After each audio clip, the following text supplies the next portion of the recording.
Hey guys, Razorblade Apple Films here, and today we're going to be doing a review on the Esee Zancudo. Alright, so here's the Zancudo.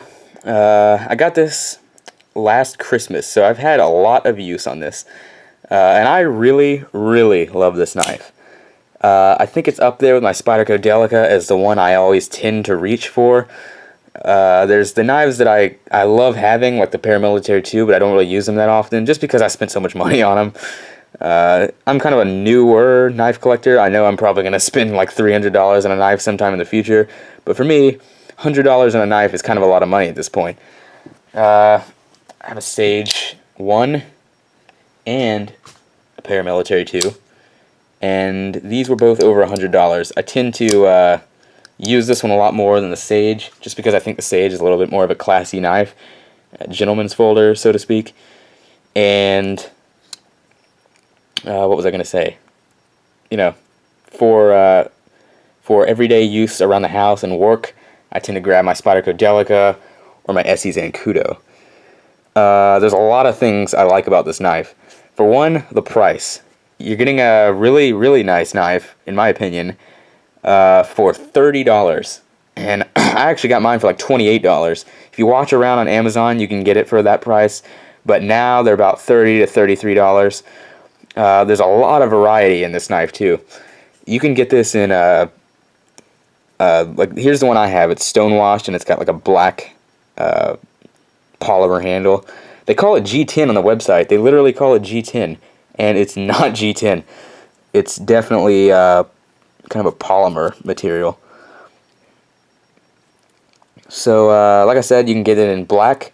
You can get it in black with a black blade. You can get it in coyote tan, desert tan, which is like a lighter beige color. You can get it in like a kind of a olive green, and you can get all of the, and you can get it in red too, and you can get all of those versions with a blackened blade too. So a lot of variety. Definitely something for everyone. If I wouldn't have got the black, which my sister got me, I would have probably gotten the desert tan just because it looks kind of classy. So stonewash blade, which I really like. It hides the use. I've used this a lot, but you can't really tell because of that stonewash. For someone who doesn't like scratches on their blades, this is a good knife to get just because you're not going to be able to really see the scratches because of the stonewash. Really cool markings on it. It's got, as you can see right here, it says Zancudo, and it's got, which pretty much means mosquito in Spanish. And there's a picture of the knife with like mosquito legs, so it looks like a mosquito. That's pretty cool. Then it's made in Taiwan, AUS8 steel. This side is stainless steel with a pocket clip, and like I said, this side is polymer. A lot of people don't really like the look of that. A lot of people do. Practical purposes, you got the grippiness of this side, and then the ease of putting it in and out of your pocket on this side because it's smooth. I really like it. But that being said, I don't want another knife like this. I might get one of the Kershaw CQC Emersons just because those look really cool. But one knife like this is enough for me. This is a frame lock, by the way. The lockup is really, really nice. Here's another symbol on this side, which is basically Randall's Adventures in Training, made by, it's designed actually by, what's his name, Mike Perrin and Jeff Randall. So this is kind of a competitor to the Rat 2, but they're designed by the same people. So I don't know about the whole Blue Ridge Esee thing. I don't really know which company it's made by. I guess it's made by Blue Ridge Knives, but it's kind of marketed as an Esee product. So, you know, like keeping with the design, it's got a spear point blade, or kind of a drop point spear point, which makes it very good for penetrating. AUS8 steel blade, pocket clip. You can reverse it to either side, but not, I mean, you can reverse it to, like, you know, tip down or tip up, but you can't reverse it to the other side. This knife is kind of a right-handed knife.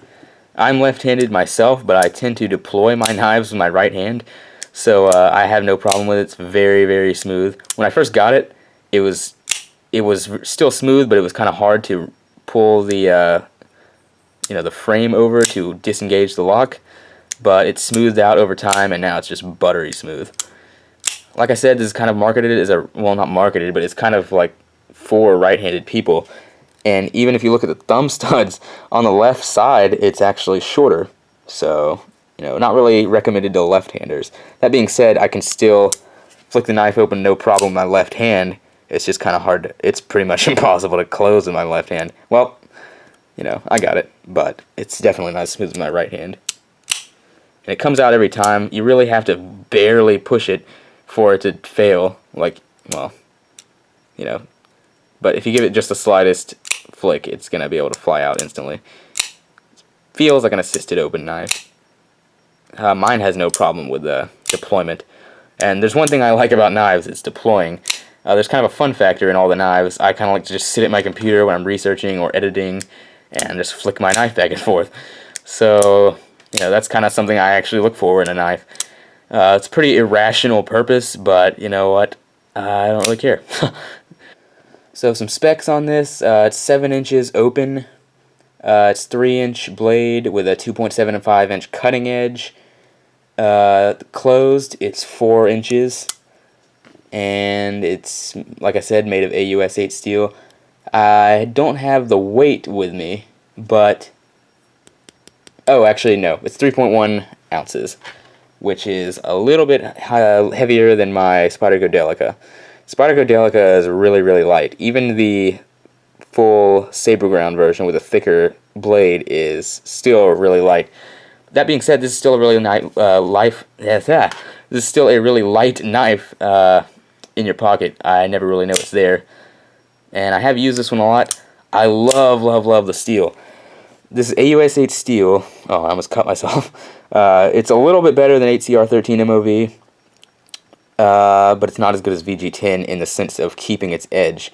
That being said, in an EDC knife, I really like a knife that can get really sharp and that's easy to sharpen. I'd rather sacrifice something that holds its edge so that I could have a easy to sharpen knife. And this one, I don't know what it is about it, but I've been able to get this knife in particular way, way sharper than all my other knives. Like, this is like pretty much always at a hair shaving sharp edge. Let me just get a piece of paper real fast to show you. Of course I fail at doing that.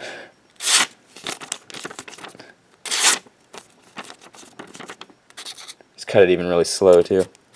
You can see that. So yeah, this is a very thin piece of paper too. Yeah, this knife above all is just really, really sharp. And it came really sharp from the factory too. The tip, I tend to like knives that are thinner, and that's really the only thing con I could say about this knife. Con-wise, I guess you could say, is the tip is kind of it's kind of just like, a fatter knife.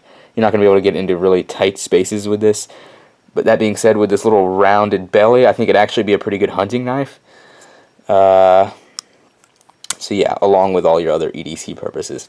I'm not going to put this through any crazy cutting tests like I did with my other knives, just because you know what it's capable of. I mean, it can cut through cords and everything. I don't believe, like some people like, I like seeing tests in my knife videos. Well, I mean, there's plenty of other knife videos that show what this knife can do, and you already know what this knife can do.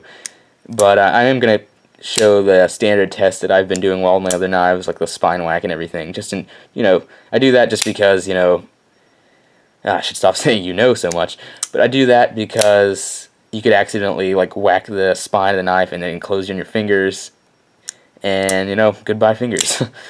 So yeah, the jimping at the top. Actually, one more thing I want to talk about. Jimping isn't great. It's pretty much just there for aesthetics, and the Zancudo is starting to rub off right there just from continuous use, I guess. So, I guess that's something to watch out for. I don't really care about that much.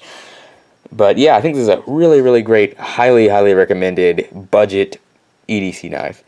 It's $30, so it's a lot more than the other knife that I recommended, my first knife video, which was the Coast LX311. But if you're just wanting to get someone a gift, and they're a knife person, or even if they're not a knife person, I think this is perfect. It's like a perfect gift knife. It's $30, it's affordable, and you get a really high quality knife. It's made in Taiwan. That might turn a lot of people off, but my Spyderco Sage is made in Taiwan, and that's probably one of the best knives I own.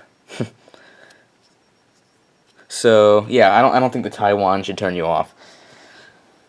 Uh, so I really like this knife. It's just as good as my Delica. These are probably my two go-to EDC knives at the moment. So here's some size comparisons. So here is the Esee Zancudo next to my beloved Delica. And here it is next to a Sage 1. And here it is next to a Paramilitary 2. One thing I forgot to talk about is the ergonomics. How does it feel in my hand? It feels great. Like, it's just one of those knives that fits my hand perfectly. I never really hear that many people talking about the ergonomics of this knife, but this is a great knife, ergonomic-wise. So yeah, let me show you real fast what it looks like in the pocket. Relatively deep pocket clip, definitely not deep carry, but it's deeper than a Delica. So that's pretty much what it's going to look like in the pocket. Because it's stone-washed, it doesn't really reflect light that well, so it's going to hide a little bit more discreetly. Kind of deep, but the shining point about this knife is the fact that, because it's metal on metal, it slides in and out very easily. So here's a stabbing test using an arrow target. This stuff is pretty much a really hard foam, and arrows have been known to completely penetrate the bodies of animals, so this should be a pretty good stabbing test if you were going to use your knife for self-defense. So, Esee Zancudo. And as you can see, it gets pretty much a perfect blade, goes all the way in.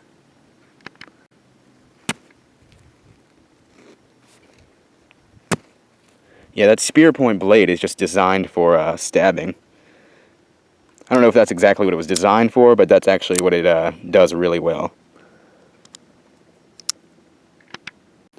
Just as a strength test, I'm going to be stabbing this piece of wood just to see if the edge chips or anything. I'm assuming it won't.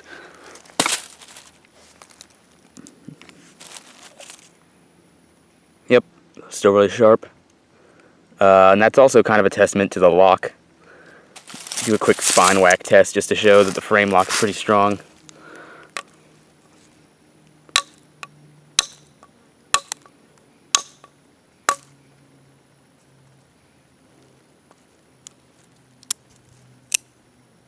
Yep, perfect.